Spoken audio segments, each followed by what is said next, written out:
कि जिसे पैसा प्रिय लगता है, जो पैसे से प्रेम करता है, उसकी पैसे के द्वारा कभी भी तृप्ति नहीं होती है।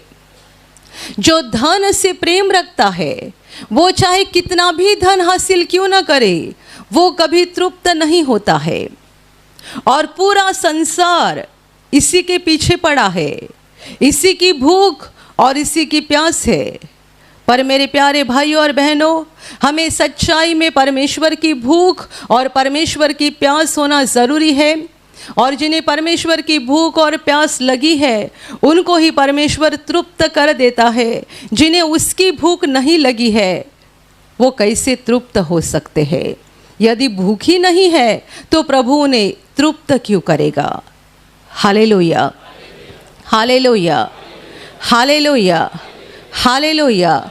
बाइबल हमें ये भी सिखाती है कि जो परिश्रम से, मेहनत से परमेश्वर को ढूंढते हैं, उनको परमेश्वर बड़ा प्रतिफल देता है।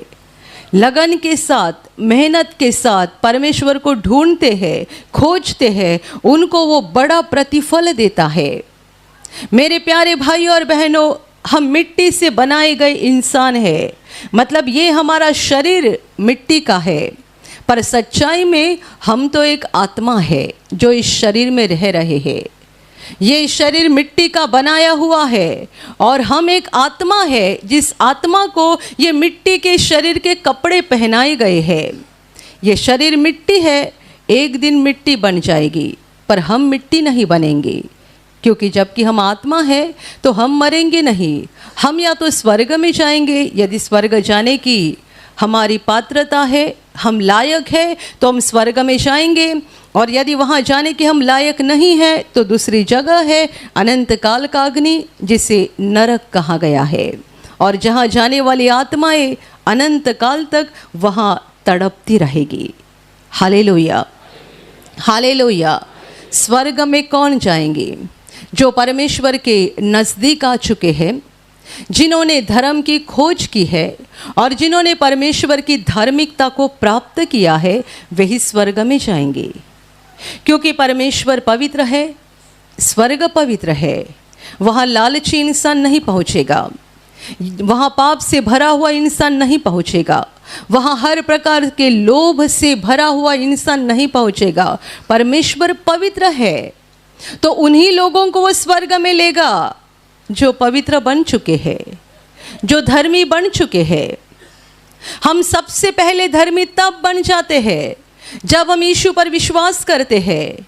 यीशु मेरे लिए क्रूस पर मरा है, मेरे लिए उसने जान दी है, वो मेरे लिए मरा और मेरे लिए तीसरे दिन जिंदा हो गया। इस सच्चाई पर, इस सत्य पर जब हम विश्वास करते हैं और यीशु को ग्रहण करते हैं, अपने पापों को मान लेते हैं, पश्चाताप करते हैं, तब परमेश्वर का अनुग्रह हम पर होता है।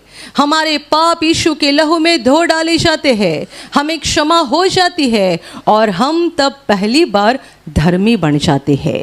Hallelujah, hallelujah. बस दुनिया के लोगों के साथ यही हो रहा है। बहुत इकट्ठा कर रहे, बहुत इकट्ठा कर रहे, ये वो कितनी सारी बातें, और एक बात को हासिल करना भूल चुके हैं, परमेश्वर को, उसकी धार्मिकता, उसे पाने के लिए भूल चुके हैं। परमेश्वर का राज्य और परमेश्वर की धार्मिकता के पीछे पड़ना भूल चुके हैं और दुनिया के पीछे पड़े हैं। एक दिन ठोकर लग जाएगी, गिर जाएंगे, खत्म हो जाएंगे। जो हासिल किया है यही रहेगा। खाली हाथ परमेश्वर के सामने खड़ा रहेगा इंसाफ के लिए। परमेश्वर कहेगा, मैं तुझे स्वर्ग में नहीं ले सकता हूँ, क्योंकि तेरे पास धार्मिकता के कपड़े नहीं है। मैं तुझे देना चाहता था, पर तू उसके पीछे पड़ा ही नहीं। तूने जो हासिल किया और जिसके पीछे पड़ा, वो तो सब खत्म हो गया। अभी तुम्हारे पास कुछ है नहीं जिसके द्वारा मैं तुम्हें स्वर्ग में ले सकता हूँ। जिसने परमेश्वर के राज्य और धार्मिकता को नहीं पाया है, उनके लिए स्वर्ग का जीवन नहीं है। जो लोग धरती पे रहते हुए परमेश्वर के राज्य को और धार्मिकता को पाने के पीछे पड़े रहते हैं और उसी को हासिल करते जाते हैं, उनके लिए स्वर्ग का जीवन है। वे यहाँ धरती पर कंगाल बनकर भी रहे तो भी अनंत काल धनवान बन जाएंगे, अमीर बन जाएंगे, क्योंकि परमेश्वर के साथ वे अनंत काल जीवित रहेंगे। Hallelujah, hallelujah, hallelujah, hallelujah. हमारी आत्मा को धर्म और परमेश्वर के राज्य की भूख और प्यास लगनी चाहिए। हमें उसके पीछे दौड़ना है, उसे हासिल करने के लिए 1 दिन नहीं, 2 दिन नहीं, मरते दम तक कोशिश करनी चाहिए। जैसे कि मैंने कहा, आज जाने के बाद रात को फिर से आपको लगना चाहिए मुझे प्रभु के सामने बैठना है। रात भर आप सोए, सुबह जब उठेंगे ना, फिर से अंदर से लगना चाहिए मुझे प्रभु के सामने बैठना है। फिर से शाम को, फिर से रात को, यदि बार बार आपको लग रहा है मैं प्रभु के सामने बैठूं, मैं प्रभु की उपस्थिति में बैठूं, मैं उसे और जान लूं, उसके सामर्थ को पाऊं, उसकी पवित्रता को पाऊं, उसके ज्ञान को पाऊं, यदि आपको ऐसा लग रहा है तो आपको सच्ची भूख और प्यास लगी है और परमेश्वर का वादा है कि ऐसे सारे लोग तृप्त हो जाएंगे।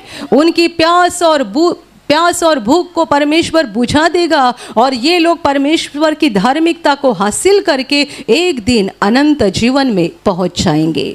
Hallelujah, hallelujah. मेरे प्यारे भाइयों और बहनों, दुनिया में हम हमेशा के लिए नहीं रहने जा रहे हैं। यहाँ का हमारा जीवन थोड़े समय का है। हम में से कोई नहीं जानता है कि हम कितना दिन, कितने महीने, कितने साल तक है। किसी का जीवन कल खत्म होगा, किसी का 1 महीने के बाद होगा, किसी का 1 साल के बाद होगा, किसी का 10 साल के बाद होगा, पर हर एक का जीवन तो खत्म होना ही होना है। यीशु ने हमें कैंसर से चंगा भी कर दिया तो भी एक दिन हमको मरना है। आपका टीबी यीशु ने निकाल दिया, इसका मतलब ऐसा नहीं कि आप 1000 साल जिंदा रहेंगे, आपको एक दिन मरना है। हम सब एक दिन ख़त्म हो जाएंगे। इसलिए हमारे लिए ज़रूरी बात यह है कि हम परमेश्वर के राज्य को और उसके धार्मिकता को पाते रहें। हमारी आत्मा को परमेश्वर के राज्य और धार्मिकता की भूख लगी रहे, प्यास लगी रहे, हम उसके पीछे पड़े रहे ताकि हम परमेश्वर की धार्मिकता को पाएंगे और एक दिन अनंत जीवन में पहुंच जाएंगे। हालेलुया।